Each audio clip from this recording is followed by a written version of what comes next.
chers élèves. Aujourd'hui, on va étudier le module 3. On va étudier une nouvelle fantastique. Alors, lorsqu'on dit une nouvelle fantastique, ça veut dire une nouvelle où il y a un petit peu de mystère. Ce n'est pas comme la nouvelle réaliste qu'on avait étudiée avec Auchan et la ficelle. Une nouvelle fantastique, c'est autre chose. C'est-à-dire qu'il y a un petit peu de mystère. Alors, l'objectif de cette séance, c'est reconnaître et analyser les actes de parole.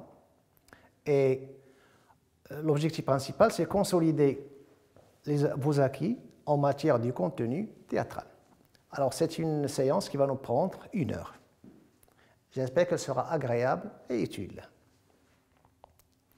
Alors, on va travailler 2 exercices. Le premier, c'est, je vais vous donner des phrases et vous allez placer l'acte de parole qui correspond pour chaque phrase. Alors, vous avez, je vais vous les l'énoncé, associé à chacun des énoncés suivants l'acte de parole auquel il correspond. Petit a, demande, C, petit b, avertissement, pardon, petit c, interdiction, petit d, promesse, et petit e, conseil. Alors, lorsqu'on dit demande, est-ce que c'est comme l'avertissement? L'avertissement, il est différent de l'interdiction. La même chose pour la promesse et pour le conseil, parce que chaque acte de parole, il est utilisé dans un contexte donné qui est précis. Alors les phrases. Je vous défends de jouer dans la rue. Mon oncle nous a prévenus du danger. Je t'assure que je ne recommencerai plus. Le guide nous recommande de nous couvrir. Il lui a réclamé de l'argent. Vous avez donc là 5 phrases. Et vous allez placer chercher pour chaque acte de parole la phrase qui lui correspond. Pardon. Alors, je vais vous laisser quelques minutes pour réfléchir et trouver les bonnes réponses. Ça va? Vous avez trouvé la réponse? C'était pas facile? C'était facile, bien difficile. Alors, on va voir les corriger maintenant. Je vous défends de jouer dans la rue. Il s'agit ici d'une interdiction. Pourquoi l'interdiction? Pourquoi la personne? Pourquoi la personne? Pardon, on parle de l'interdiction parce qu'on défend à la personne de jouer dans la rue. Autrement dit, on nous dit il est interdit de jouer dans. Donc là, c'est une interdiction. Deuxième phrase. Mon oncle nous a prévenus du danger. Lorsque quelqu'un vous prévient d'un danger donné, c'est quoi? C'est un avertissement. Et comme dit le proverbe, un homme averti en vaut 2. Un homme averti en vaut 2. C'est-à-dire, si vous êtes averti, vous êtes quelqu'un qui réfléchit et qui est raisonnable. Alors, mon oncle nous a prévenu du danger.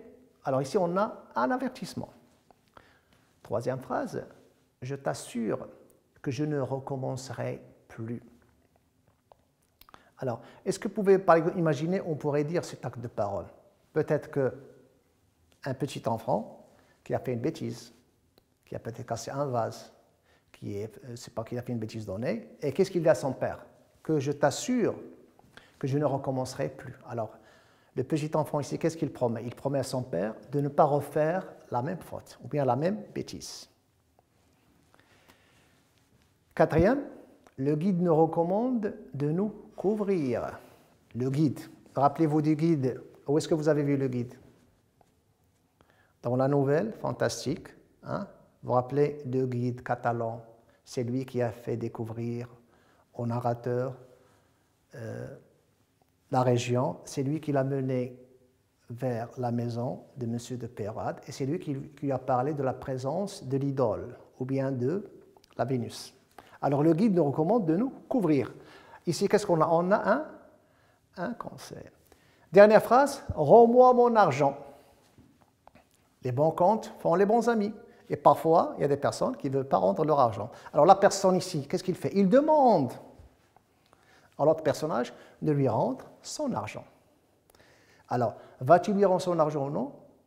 Il faut suivre la question pour trouver la réponse. Alors, j'espère que cet exercice vous a été utile. Alors, on passe maintenant à l'exercice numéro 2. Alors maintenant, on passe à l'exercice numéro 2. Alors qu'est-ce que je vais vous demander? Je vais vous demander de mettre ces actes de parole, de les placer, de leur chercher le verbe introducteur correspondant. Alors je lis la consigne. Choisissez dans la liste suivante le verbe introducteur correspondant à l'acte de parole produit. C'est-à-dire que vous connaissez les verbes introducteurs. Ce sont eux qui permettent d'introduire le discours indirect. Et ce verbe introducteur, il présente et nuance l'intention de celui qui présente l'acte de parole.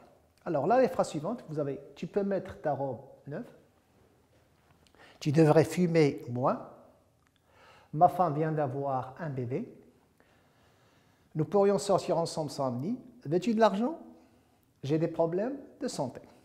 Alors pour chaque acte de parole, cherchez-moi le verbe introducteur qui correspond mieux à cet acte de parole.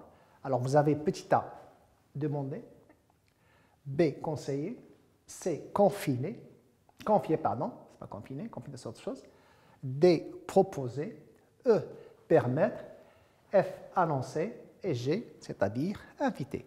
Et vous remarquez que chaque verbe introducteur, il doit être utilisé dans une situation donnée. Il exprime aussi l'intention de celui qui présente l'acte de parole.